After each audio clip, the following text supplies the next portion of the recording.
Good morning to everyone. Thank you all for being here. As was stated, I'm born and raised in Lynwood, California. I went through Lynwood schools from preschool to high school. So I've seen firsthand the condition of our facilities as a student, and now how the privilege of serving on our school board in our 10th year in office, seeking to address the issues that I saw as a student in our schools that now persist today. Lynwood is a vibrant community that is very culturally rich, but sits within an area that was strategically underinvested and under-resourced, and also was subject to a longstanding practice of bifurcating or dividing Black and Brown communities with highways, and subjecting us to lower assessed property values, but also environmental challenges.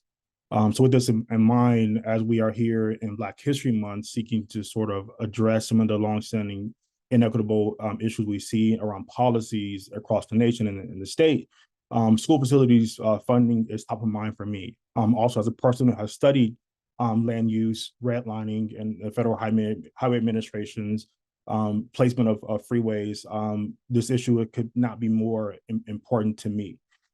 As a parent, you want the best for your students. And as going to school here, as a young person, I saw dilapidated buildings, I saw old classrooms, I saw crumbling infrastructure.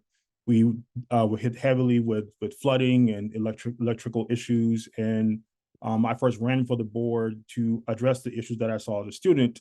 And now when I got on the board, I understood clearly what the barriers were in addressing those issues. A lot of it has to do with our ability to access the funding to wage the proper capital campaigns, to get a bond of the appropriate amount to address the issue, but more so it was the inequitable way schools facilities are funded in general. So I was happy to join this effort to call on the state to create a more equitable practice for facilities funding, because too often the misnomer is that school districts have enough money to do everything because we have LCFF and LCAP.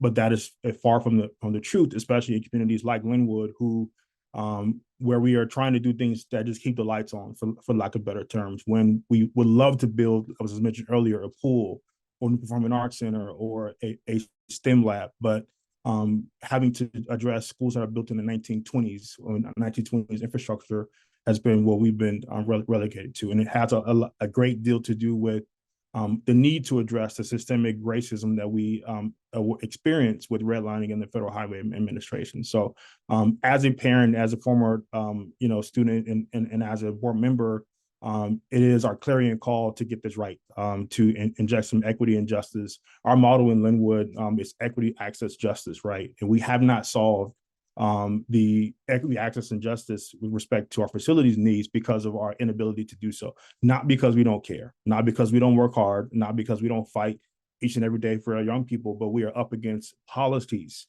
that prevent us from doing the best we can do for our community. And even as the current proposal is, where communities need to have a matching fund, that is not the answer for Lynwood, where we've been already well taxed above our what is fair. And we are a community that's 80% cost burden with other costs. So as a board member, it is irresponsible for me to consider another bond for our community that's already severely cost burden. So with that in mind, I'm calling on the state, joining in this effort to make sure that the process that's in place is truly equitable, that it meets the need where the need is, and that it also addresses the long-standing policies that stood in the way of true equity and justice in communities like Lynwood, filled with Black and Brown children who have tremendous promise and potential that is often hampered by facilities that are not up to par. And leaders like myself in the community that are doing our best to make sure we have resources in the community that provides quality education for young people, but are sort of hampered and tripped up by these longstanding, really racist policies that under-resources and under-invested in Black and Brown communities, that subjected us to lower assessed property values, and also the environmental challenges that go with living at the footprint of two freeways that are not serving our community. They're serving communities that are going through our community, but we're bearing the brunt of that. So I'm calling on the state to do the right thing by young people and by kids across the state and addressing this inequitable facilities funding issue. Thank you.